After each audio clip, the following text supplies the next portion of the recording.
మన ఇంటి ఆడపిల్లల్ని మనము ఎలా ట్రీట్ చేస్తున్నాం?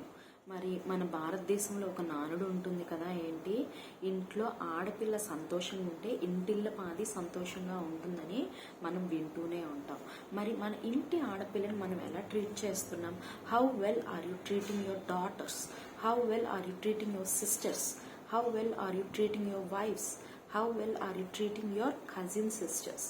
మరి ఒక ఇంటి ఆడపిల్లని ఎలా ట్రీట్ చేయాలనేది మనం యోబు గ్రంథంలో చూస్తే మనకి అక్కడ చూస్తాము. యోబుకి 7 కుమారులు 3 కుమార్తెలు ఉంటారు.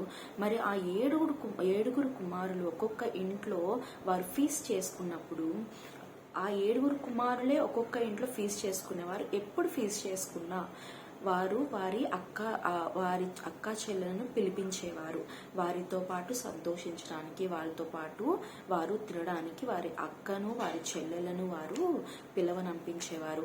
అంతేకాని ప్రతిసారి మేమే చేస్తే మీరు వస్తారా, మీ ఇంట్లో మీరు చేయరా, మీవి ఏమీ ఖర్చు పెట్టరా అని వారు వారి అక్క చెల్లెల్ని వారి సిస్టర్స్ని వారు అబాండన్ చేయలేదు. కానీ వారు ఎప్పుడు ఫీస్ట్ చేసుకున్నా, ఎలా ఫీస్ట్ చేసుకున్నా ఆ 7 బ్రదర్స్ ఆ సిస్టర్స్ ని ఎప్పుడు ఇన్వైటింగ్ గా ఉన్నారు, వాళ్ళని ఎప్పుడు ఆదరిస్తూ వస్తున్నారు.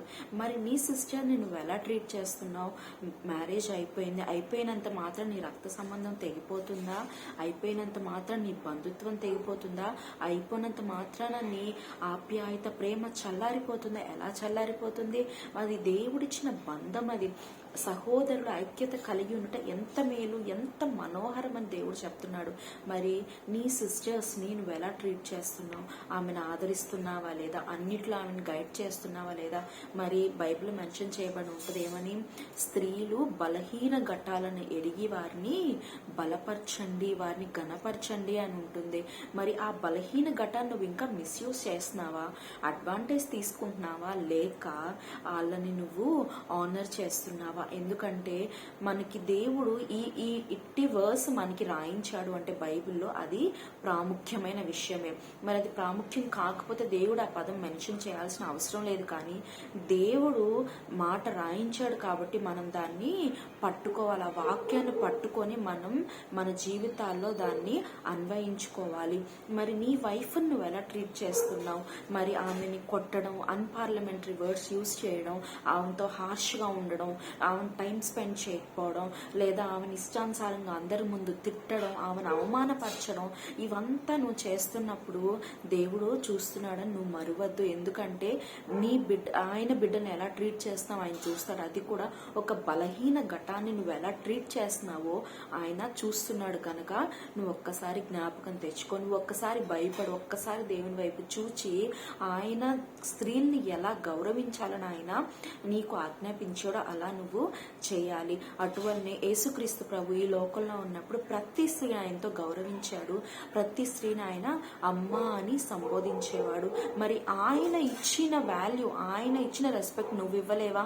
ఆయన కంటే నువ్వు గొప్పవాడివా? ఆయన కంటే నువ్వు ప్రబుద్ధుడివా? మరి ఆయన మన కొరకు ప్రాణం పెట్టిన అతని స్త్రీలను అంతగా గౌరవించినప్పుడు మరి మనం ఎంత గౌరవించాలి? మరి ఎల్కానా చూసుకుంటే హన్నా విషయంలో ఆమె పూర్ణ విలిపించడం చూసి ఆయన బాధపడిపోయాడు. అమ్మ, నువ్వు ఏ ప్రార్థన అడిగావో దేవుడు నీ ప్రార్థన విని ఆయన నీకు సహాయం చేస్తాడు, నువ్వు సమాధానంతో వెళ్ళు, గో ఇన్ పీస్ అని చెప్పాడు. మరి అట్టి అండర్స్టాండింగ్ హస్బెండ్, అట్టి కన్సర్న్ హస్బెండ్స్ మనం ఉండాలి. ఆ కన్సర్న్ హస్బెండ్ గా, అండర్స్టాండింగ్ హస్బెండ్ గా మనం ఉండాలి. అలానే నీ సిస్టర్, నీ కజిన్ సిస్టర్ అవ్వచ్చు, లేదా ఎలాగైనా నీకు ఒక సిస్టర్ వరుసలో నీకు ఒక బంధుత్వం ఉంది అంటే వారి పట్ల నువ్వు ప్రేమ కలిగి ఉండాలి. అంతేకాని వారిని మిస్యూజ్ చేయాలని, అడ్వాంటేజ్ తీసుకోవాలని ఉండకూడదు. వాళ్ళ దగ్గర ఆస్తిపాస్తులు లాగేసుకొని నువ్వు బ్రతుకుదామని నువ్వు అనుకోకూడదు. కానీ వాళ్ళని గైడ్ చేయాలి.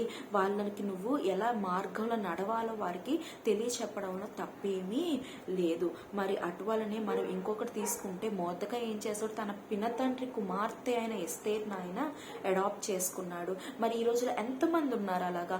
ఆస్తిపాస్తుల కోసం ఆస్తి కొట్టేద్దామని పిల్లల్ని దగ్గర తీసేవారు ఉన్నారు. కానీ లేకుంటే సెక్షువల్ గా అసాల్ట్ చేసే మేనమామలు, పినతండ్రులు ఎంతమంది లేరు? కానీ మొర్దెకై ఏం చేశాడు? ఎస్తేర్ని దగ్గరికి తీసి ఒక ఫాదర్ గా తనకు మారాడు. ఆమెను కంటి రెప్పలా కాపాడుకున్నాడు. తద్వారా యూదా దేశానికి వారు రక్షణ తీసుకొచ్చారు. మరి నీ ఇంట్లో ఆడపిల్లను నువ్వు ట్రీట్ చేయడం చాలా ఇంపార్టెంట్. మరి నీ భార్య చెప్పేది నువ్వు వినాలి. నీ చెల్లి ఏదైనా నీకు ఒక సలహా ఇస్తే నువ్వు దాన్ని పాటించడంలో తప్పేమీ లేదు. దాన్ని ఆచితూచి ఇది ఇలా అనలైజ్ చేసి దాన్ని నీ జీవితంలో అన్వయించుకోవడం తప్పేమీ కాదు. ఎందుకంటే మన ఇంటి ఆడపిల్లని మనం రెస్పెక్ట్ చేయాలి. యోబు కుమారులు ఎలాగైతే యోబు కుమార్తెలకి వారు విలువిచ్చి వారు రెస్పెక్ట్ ఇచ్చి వారిని ఆదరించారో అటువలనే మనం కూడా ఆదరించాలి. ఒక ఆడపిల్లని మనం ట్రీట్ చేసే విధానాన్ని బట్టి మన క్యారెక్టర్ ఏంటో చెప్పచ్చంట. మరి నువ్వు అది ఎవరైనా సరే, మరి నువ్వు ఇంకొక అదర్ స్త్రీని నువ్వు ప్రేమిస్తున్నానని చెప్పి ఆమెని మోసం చేస్తున్నావేమో, నువ్వు ఒక్కసారి జాగ్రత్తగా ఉండాలి. ఎందుకంటే ఆమె దేవుని బిడ్డ, బలహీనమైన ఘటము. నువ్వు ఆ స్త్రీని మోసం చేయాలని, ఆ స్త్రీని చెరపాలని, ఆ స్త్రీని ఇంకా ఏదో చేయాలని, మిస్యూజ్ చేయాలని నువ్వు చూస్తున్నట్లయితే దేవుడు ఇదే నేను గద్దిస్తున్నాడు. జాగ్రత్త, దేవుడినైనా నేను చూస్తున్నానని దేవుడు చెప్తున్నాడు. కనుక స్త్రీల విషయంలో మనం జాగ్రత్తగా ఉండాలి. స్త్రీలను మనం బలపరచాలి. స్త్రీలకు మనం సహాయంగా ఉండాలి. స్త్రీలను మనం ప్రేమించాలి. స్త్రీల పట్ల మనం గౌరవం కలిగి ఉండాలి. వారి పట్ల ఎథిక్స్ కలిగి ఉండాలి. వారిని ఎంతగానో మనము ఆప్యాయత కలిగి వారితో మనము సన్నిహితంగా మెలగాలి. వారితో సమాధానంగా ఉండాలి.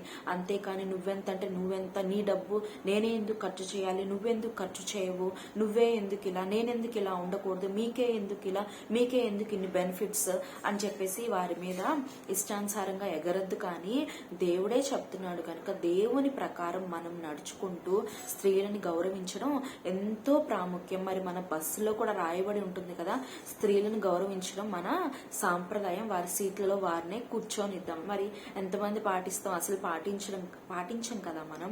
మరి కానీ దేవుడు చెప్తున్నాడు స్త్రీలను ఆదరించడం, గౌరవించడం దేవునికి ఇష్టం అంట. మరి పిలాతు భార్య ఆ రోజు వచ్చి పిలాతుకు చెప్పింది, నువ్వు అతని జోలికి వెళ్ళొద్దు, అతని కోసం నేను కలలో చాలా దుఃఖించాను అని. మరి పిలాతు కూడా ఆ వర్డ్స్ ని తన మైండ్ లో పెట్టుకున్నాడు, కానీ ఏమీ చేయలేకపోయాడు. బట్ స్టిల్ ఆయన తన భార్య చెప్పిన దాన్ని ఆయన మనసులో ఉంచుకున్నాడు. మరి శారా మాట అబ్రహాం విన్నాడు. మరి ఎన్నో రకాలు మనం చూస్తూ ఉన్నాం బైబిల్లో. మరి ఒక స్త్రీని ఎలా మనం ట్రీట్ చేయాలనేది మనము దేవుని ద్వారా నేర్చుకొని ముందుకు వెళ్ళి మన జీవితంలో ఆశీర్వాదం పొందుకుందాం. ఆమేన్.